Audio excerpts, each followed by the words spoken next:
What's the difference between a digital nomad and a digital homebody? And which one are you? What are the advantages and disadvantages of both? In this video, I'm going to discuss with you an honest representation of both types of freelancing so that you can decide where you fit in. And I am biased towards being a digital homebody, but I'm going to present digital nomading as a viable option and help you understand the challenges that come with it and that come with both types of freelancing.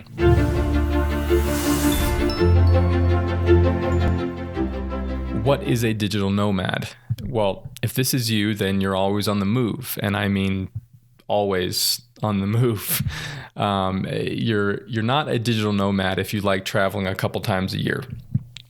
You're the kind of freelancer who is a wanderer. You don't really have a home base. You might have a home country where you grew up, but in this phase of life that you're in, you don't really have a single place that you live.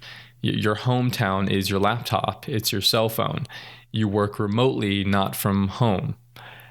You work out of hotel rooms and temporary apartments and the beach and parks and so forth. You don't like being tied down to one place or one community or one group of people. You enjoy earning money remotely and also spending it pretty quickly on your nomad lifestyle. It's like money comes in and then it goes out sometimes in the same day. You prioritize having fun in the short term over planning for the long-term goals. Some younger millennials, and especially Generation Z, they really do love the flexibility and the spontaneity that comes from being a digital nomad. And they're very attracted to that type of freelancing because of just really the demographic of the age group they're in. They're usually in their 20s. They're not really sure what the rest of their life looks like yet. Maybe they're still in college or they just got out of college. And there's a lot of kids that graduate college and they still aren't sure what to do next. Or they graduate high school and aren't sure what to do next. And they also can become a digital nomad as they take a break before going to college, or they just decide they don't want to go to college at all because they're like, well, I'm actually making pretty good money doing this freelancing thing. Maybe I don't need a degree. And that is a fact, by the way, that you really don't need a degree to make money if you have the right skills. Now, the digital nomads, they're experimenting essentially with different types of living. They're experimenting with different types of diverse relationships. They're really just not ready to settle yet. Now, what are the pros and cons of digital nomading? So that you can understand whether it's something you want to pursue or whether you're more of a homebody freelancer. So some pros is that you can learn a lot about different people and cultures around the world, right? If you're always traveling to different places, you get to know different types of people and you get to really learn and have a rich cultural experience. You can have a lot of fun adventures and that most other people don't experience very often. You can build an international network very easily, and there are some advantages to that. You have a flexible work schedule, which is also homebody freelancers also have that, but digital nomads take it to the extreme. You can essentially live life more spontaneously. Now, what are some of the disadvantages of being a digital nomad? Although they meet more people, their relationships tend to be more surface level, right? Because you don't stay in one place for very long, so you really can't dig deep on any one relationship.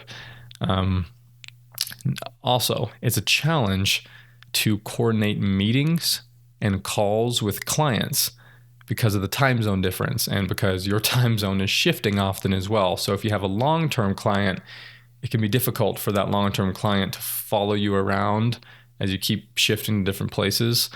Now, 3, you can more easily drop the ball on various tasks that need to be done for your business and that need to be done for your clients, because you're more distracted and you don't have one central place where you're organizing your office.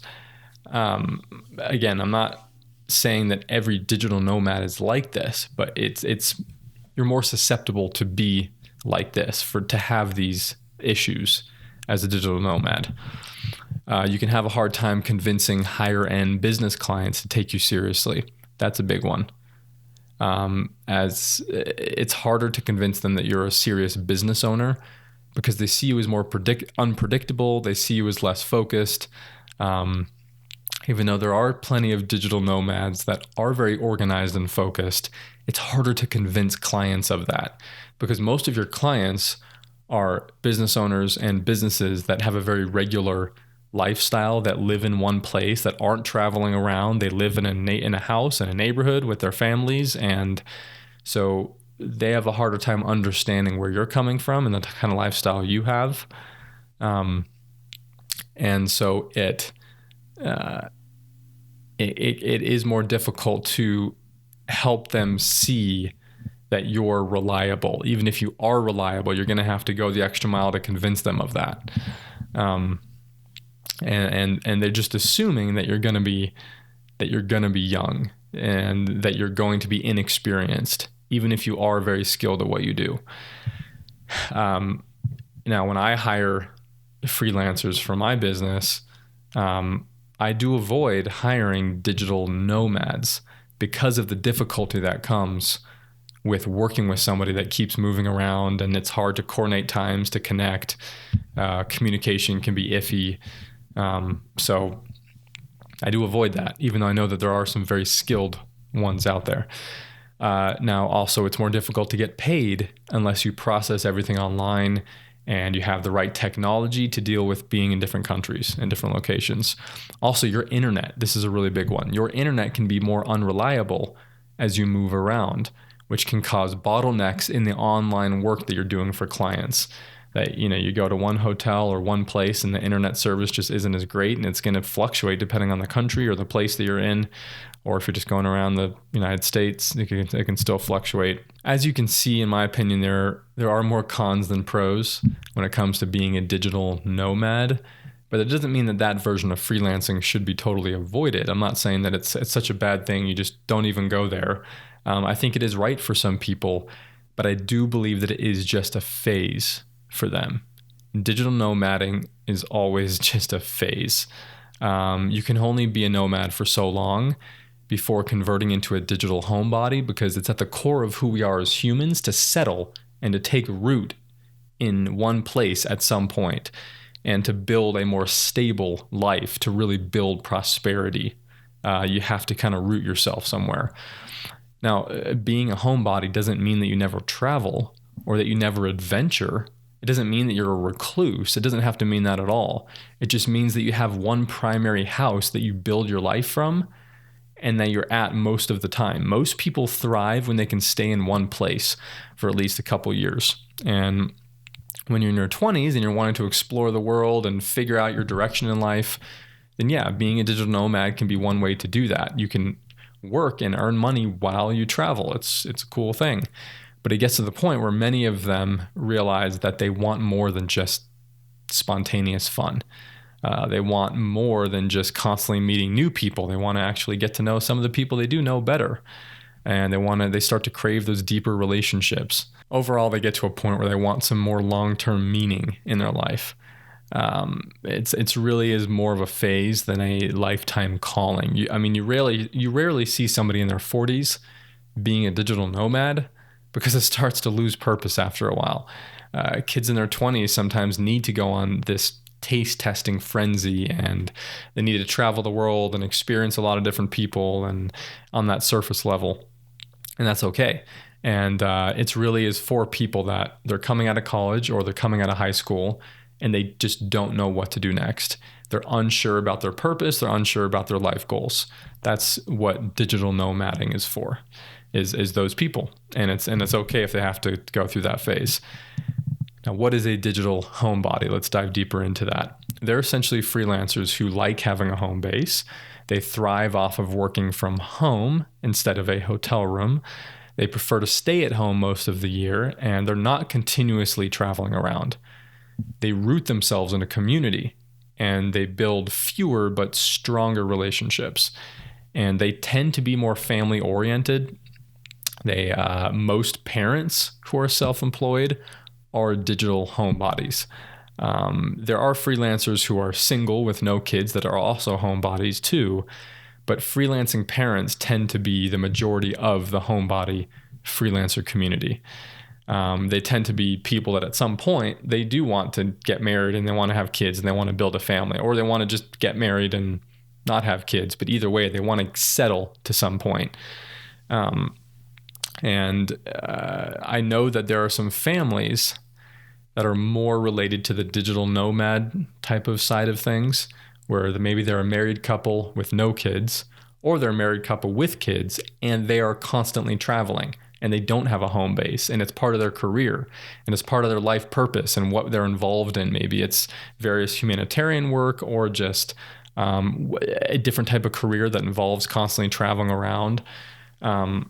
And I still consider them a part of the digital homebody community to an extent, because they still root themselves in a family. Their family is their home opposed to a single house. And they still have the meaning that comes from settling in a few relationships. They're not just out having fun, experimenting with different things. They have a purpose. They have a clear career path, and they're building a family. They're creating that legacy. They're rooting themselves in those relationships. And I know some freelancing families that are like this. And so I think that they're more on the outskirts of the digital homebody community. They're kind of a hybrid, but I wouldn't consider them just a digital nomad in the way that I described it before. But my wife and I were just not those types of people that can always be traveling. We like having a home base. We like sinking our teeth into a place where we can build a strong foundation. And we really like having the consistency that comes from that. So what are the pros and cons of being a digital homebody? Let's outline some of the pros and some of the cons so that you understand whether it's something you want to be involved in or not. So pros is that you have consistency in place and in routine, which can really help your business to have one place where you're working and you have a specific routine in your life that helps you have a more set work schedule. And that also actually helps when it comes to convincing clients to take you more seriously. Overall, you can build up a more comfortable living accommodation that provides more space than you would get out of a small apartment or a hotel room. You can get plugged into a community where you can form deeper relationships. You have more stability. It's easier to build a business that's very organized. It's easier to convince clients to take you seriously as a business owner. And it's easier to make long-term goals that you can work towards. And you're in a place where you can really grow roots and build a strong foundation instead of constantly reaching to the skies, but not having deep enough roots to sustain it. You can certainly raise a family with much higher degree of work-life balance when you're working at home as a freelancer. Parents can spend more time with their kids than they could in a normal job. And overall, they feel a greater sense of belonging staying in one place. It's much easier to form the kind of client relationships that you want to form when you're more like them. Most of your clients, they might commute to a normal job every day, but they have a home base and they're raising a family in a single place. So it's easier for them to connect with you. It's easier for them to trust you. They feel as if you're more reliable, that you're taking your work more seriously, and that you're more of an expert in what you're doing. Some of the cons is that you don't have as much fun, spontaneous adventures, but you do create more meaningful experiences with the people that you love. Also, it can be difficult to separate home and work life, especially when raising kids, and there are challenges that come with that, but I do have solutions for that. You can definitely get distracted if you don't set boundaries with your kids and you don't have a consistent work schedule, but there are solutions to that. And sometimes it can feel mundane, depending on your personality, to be working at home every day and to not be constantly traveling around. And you can feel more isolated, especially if you don't have a family. If you're single and you're a homebody freelancer, you might feel more isolated if you're not plugged into your community in some way. So I got married 2 years before I graduated college, and I had already established some long-term goals and plans for my career and plans for having kids. And so I had very clear direction coming right out of college, what my life looked like and what I wanted to do next. And so being a digital nomad was never something I even desired temporarily. I was ready to settle. I was ready to build roots. And I knew what mattered to me, and I was ready to pursue it. Some people just aren't there yet, and they need more time to wander, and that's okay. That's okay.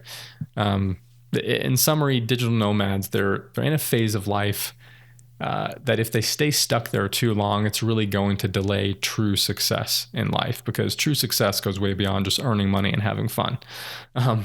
Eventually that loses steam, and it really does lose meaning, but it can be an appropriate phase for some people that need that time.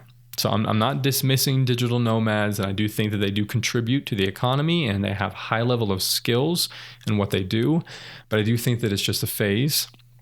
And if they let it drag on for too long, it will limit their business growth and ultimately their happiness.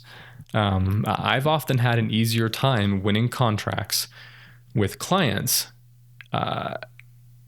over digital nomads who were competing for the same job, because I was able to present the perception that I'm easier to trust, that I'm more organized, that I'm building a business with long-term goals, that I'm sticking around for a while. In other words, hey, I'm serious about what I'm doing in this business. I know what I want.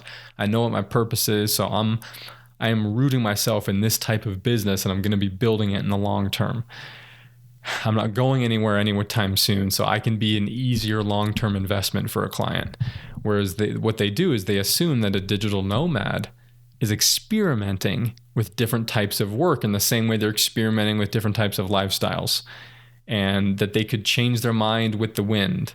And for that reason, they don't see them as experts in their field as often. They really do have that fear that within a few months of working with them, they might bail and pursue something else that whatever the new shiny thing is, maybe now they'll pursue that. And so they assume that a digital nomad is a kid in their 20s with less experience, even if they do have high skills, and that they are somebody who might just keep shifting their business focus so much that a client can't maintain a long-term relationship with them very easily, and that they don't have that reliability. So that is something to consider, that it can be more difficult to find the kind of clients that really sustain long-term business growth when you are of the digital nomad type of career path, pursuit, and lifestyle. So if you're young and you want to pursue the life of a digital nomad for a time, then go for it. I just want to make sure that you know what you're getting into on the business side of things and the challenges that you may face as you try to convince clients to take you seriously. And if you're a parent, then being a digital homebody is likely the best course. Either way you choose, freelancing overall, in my opinion, is the best type of career and allows you to pursue the lifestyle that will make you the happiest. So you're in the right place if you're trying to pursue freelancing, whether that's through the nomadic lifestyle or whether you're trying to settle somewhere. Either way, freelancing is the way to go. So you're on the right track with that. And I hope that this is helpful to you and you understanding the difference between the two and trying to decide where you fit in to one or the other of those types of freelancing communities.